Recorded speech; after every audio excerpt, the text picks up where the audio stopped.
cocoa-colored face with those striking blue-gray eyes, a potentially distracting pair for any woman fool enough to gaze into them too long, and his ultra-sexy dimpled jaw. She had to hand it to him. He was as handsome as any male could get in her book, hands down. A soft smile lifted the corners of her lips as she thought that this was bound to be an interesting season.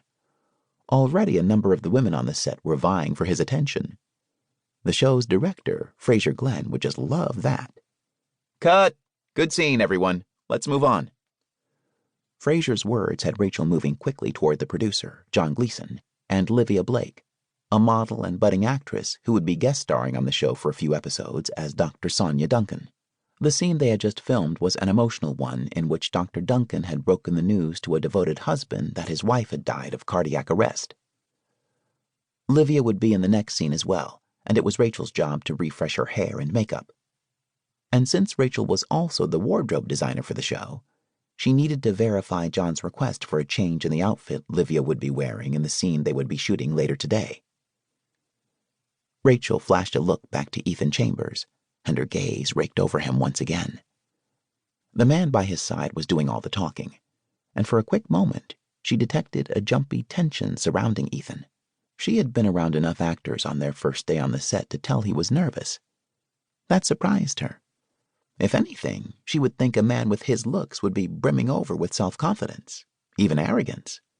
If he wasn't, then he was different from Eric Woods in more ways than one.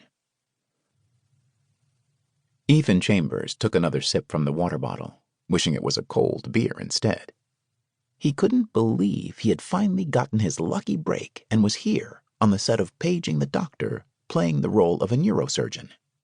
He wasn't a hospital maintenance man or a victim who needed medical care, but a doctor. He had landed the role of a lifetime on what was one of the most top-rated shows. He would even go so far as to pinch himself if there weren't so many people around, and if his agent, Curtis Fairgate, wasn't standing right next to him, smiling, gloating, and taking it all in. And of course, Curtis was ready to take credit for the whole thing, as if Ethan hadn't worked his tail off to get where he was now.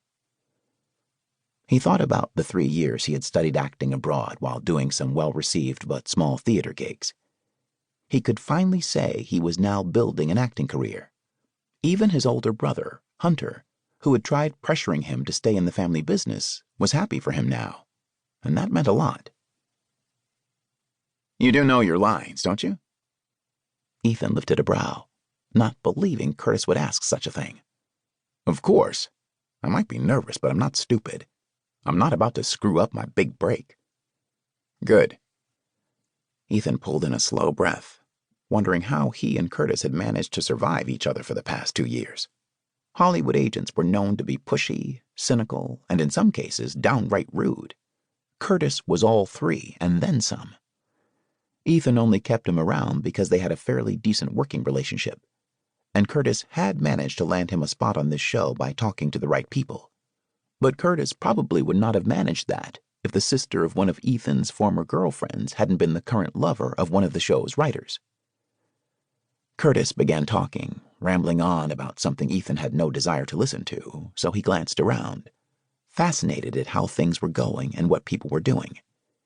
He had been on the set of a television show several times, but this was his first time on one that Fraser Glenn directed, and he couldn't help but admire how smoothly things were running. The word around Hollywood was that Fraser was a hard man to work for, a stickler for structure, but he was highly respected in the industry.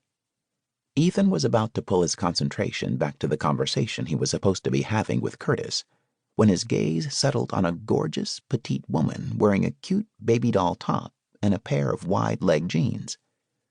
She was gorgeous in a restrained sort of way. He figured she was an actress on the show and wondered what role she played. She couldn't be any taller than 5'2", but he thought she was a sexy little thing with her short, dark hair and exotic looks. And she was smiling, which was a change of pace since everyone else seemed to look so doggone serious. "Ethan!" Curtis snapped his fingers in Ethan's face, cutting into his thoughts. "Don't even think it, Ethan," the man warned. Ethan blinked, and an annoyed expression showed on his face as he met Curtis's gaze. "Think what?" "About getting involved with anyone on this set, especially